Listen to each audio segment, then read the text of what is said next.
दोस्तों जय श्री राधे, जय श्री श्याम। दोस्तों आज की वीडियो में हम जानने वाले हैं अर्जुन के बारे में। दोस्तों अर्जुन को नपुंसक क्यों रहना पड़ा 1 साल तक और किसका श्राप था जिसकी वजह से अर्जुन को नपुंसकता मिली और किसने श्राप दिया। आज की वीडियो में हम इसी के बारे में जानने वाले हैं। तो आइए वीडियो को शुरू करते हैं और हम जानते हैं इस कथा के बारे में।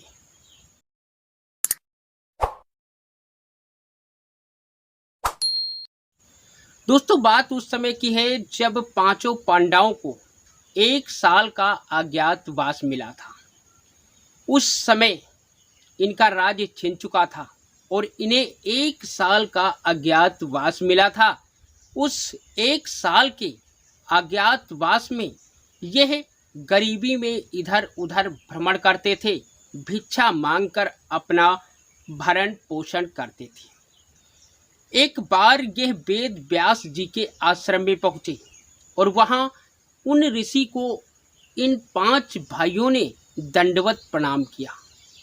युधिष्ठिर जी ने वेद व्यास जी से पूछा कि हे महात्मन, कोई ऐसा रास्ता बताओ जिसकी वजह से हमारा खोया हुआ राज्य हमें वापस मिल जाए। इस पर वेद व्यास जी ने कहा कि तुम्हें तुम्हारे राज्य को वापस पाने के लिए बहुत सारे दिव्यास्त्रों की जरूरत पड़ेगी, क्योंकि कौरवों की सेना में भीष्म, द्रोणा, कर्ण न जाने कितने शक्तिशाली महारथी हैं।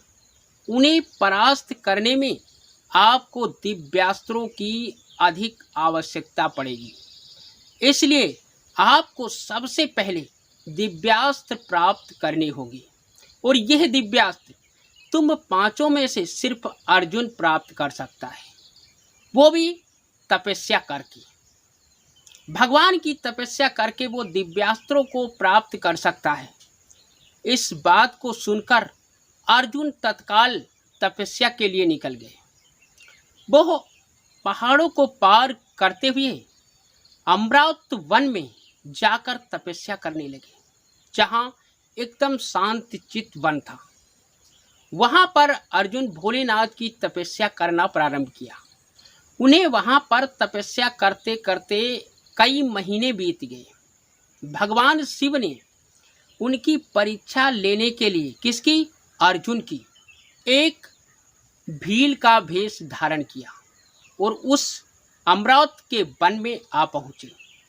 वहां आकर उन्होंने देखा कि एक दैत्य शूकर का रूप धारण करके तपस्या रूपी अर्जुन पर घात लगाकर उनकी तरफ बढ़ रहा है। तभी भगवान शंकर ने उस शूकर को एक बाण मारा और बाण उनका चलाना हुआ उधर अर्जुन के नेत्र खुल गए। अर्जुन ने भी देखा कि शूकर उनकी तरफ आ रहा है। उन्होंने अपना गांडीव खींचा और वो भी बाण को उस शूकर पर चला दिया। अब दोस्तों कहा जाता है कि दोनों बाण एक साथ लगे और शूकर की मृत्यु हो गई। दोनों बाण एक साथ लगे और शूकर की मृत्यु हो गई। अब वहां पर वो भील भी पहुंच गया, जो भगवान शंकर भेष धारण किया था भील का, वो भी वहां पहुंच गए और अर्जुन भी वहां पर पहुंच गए। अब दोनों में वाद विवाद होने लगा। वाद विवाद ये था कि वो भील कह रहा था कि बाण मैंने मारा है और सबसे पहले बाण मेरा लगा, इसकी वजह से शूकर मरा। और अर्जुन कह रहे थे बाण मेरा लगा, इसकी वजह से शूकर मरा। धीरे धीरे ये वाद विवाद ने भयंकर रूप ले लिया और दोनों में द्वंद्व होने लगा। अर्जुन बाणों पर बाण छोड़ रहे हैं उस भील पर और भील खड़ा मुस्कुरा रहा है और अर्जुन के बाण उसके तन से लगकर टूट जा रहे हैं। सारे बाण समाप्त हो गए, किसके? अर्जुन के। परंतु भील को कुछ भी नहीं हुआ। तब अर्जुन ने तलवार उठाई और उस भील पर आक्रमण कर दिया। जो ही तलवार से भील पर आक्रमण किया, तलवार के 2 टुकड़े हो गए, परंतु भील को कुछ नहीं हुआ। भील मुस्कुराता रहा। अर्जुन के सारे अस्त्र शस्त्र समाप्त हो गए। तब अर्जुन ने मल्ल युद्ध शुरू कर दिया।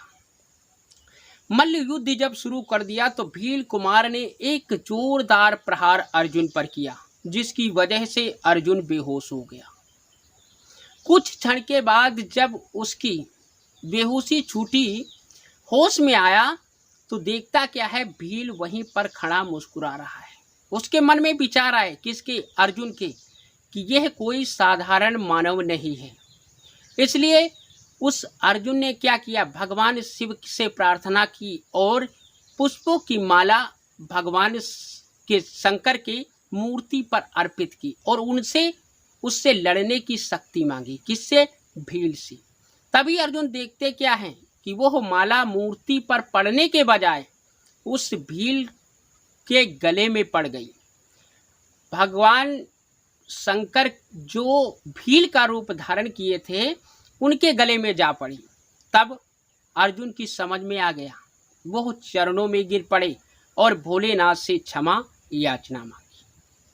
भोले शंकर ने प्रसन्न होकर उन्हें पशुपात्र अस्त्र का वरदान दे दिया और अंतर्ध्यान हो गए। तभी देखते क्या है, वहां पर वरुण, यम, इंद्र, अनेकों देवता वहां पर आ पहुंचे और सबने अर्जुन को शस्त्र प्रदान किए। यम ने कहा कि हे अर्जुन, तुम नर हो और भगवान श्री कृष्ण नारायण का अवतार है। तुम दोनों एक ही हो, नर और नारायण। तुम्हारे द्वारा ही इस संसार से पाप का भार कम होगा। और इंद्र ने जाते वक्त कहा कि हे अर्जुन, आप यहाँ पर इसी वन में तप करते रहो, क्योंकि आपको तप करने से और भी दिव्यास्त्र प्राप्त होंगे और मैं तुम्हें एक दिन देवताओं की सहायता के लिए यहाँ से हम अपने सारथी को भेजकर तुम्हें अपने स्वर्ग में मंगा लेंगे।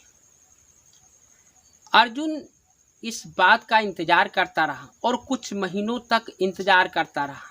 तभी देखता क्या है कि एक दिन इंद्र का सारथी आया और अर्जुन को अपने रथ पर बैठा करके और स्वर्ग को ले गया। इंद्र को अर्जुन ने देखा तो उन्हें प्रणाम किया। इंद्र ने अर्जुन को अपने पास अपने सिंहासन पर बिठा लिया और सिंहासन पर बिठा करके अर्जुन को अनेकों दिव्यास्त्र प्रदान किए। किसने? इंद्र ने। अर्जुन वहां पर शस्त्र विद्या भी प्रदान की। वो काफी योद्धा बन गया। सभी प्रकार की शास्त्र विद्या अर्जुन को इंद्र के राजसभा में संपूर्ण शिक्षा प्रदान की। तभी इंद्र ने कहा कि हे अर्जुन, अब आपको चित्रसेन से नेत्र शिक्षा का भी ज्ञान लेना होगा। अर्जुन ने नेत्र शिक्षा का ज्ञान चित्रसेन से लेना स्वीकार किया और नेत्र शिक्षा का ज्ञान लेने लगी। एक दिन की बात है, अप्सरा उर्वशी वो अर्जुन के पास जा पहुंची और अर्जुन को देखकर वो उस पर मुग्ध हो गई। मुग्ध होने के बाद उस उर्वशी ने कहा कि हे योद्धा, हम आपको देखकर आप पर मोहित हो गए। आपको देखकर हमारे अंदर काम वासना जागृत हो गई है। इसलिए मैं आपसे निवेदन करती हूँ कि आप मेरी काम वासना को शांत कीजिए। इस पर अर्जुन ने कहा कि या देवी, आप हमारे पूर्वजों की पत्नी रह चुकी हैं, इसलिए आप तो हमारे माता समान हुई और मैं आपको प्रणाम करता हूँ कि हे माता, मैं आपके साथ ऐसा सोच भी नहीं सकता। इस पर उर्वशी को क्रोध आ गया और उर्वशी ने इन्हें श्राप दे दिया। क्या? कि हे मानव, मैं तुम्हें श्राप देती हूँ कि तुम पुरुष तत्व से विहीन हो जाओ और 1 साल तक विहीन रहो। दोस्तों, इसी श्राप की वजह से अर्जुन नपुंसक हो गए थे। इधर जब इंद्र को पता चला तो इंद्र ने कहा, हे अर्जुन, यह आपके लिए श्राप नहीं वरदान है। क्योंकि 1 साल का आपका अज्ञातवास है, जिसमें कुछ महीने गुजर चुके हैं और आप इस नपुंसक रूप को लेकर आपको योग साधना करने में बहुत ही सुविधा होगी।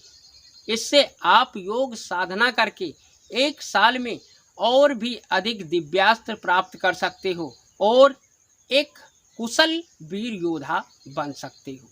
तपस्या करके अनेकों दिव्यास्त्र प्रदान किए और 1 साल के बाद उनकी नपुंसकता विहीन हो गई, मतलब उससे वो उस श्राप से छुटकारा पा गए।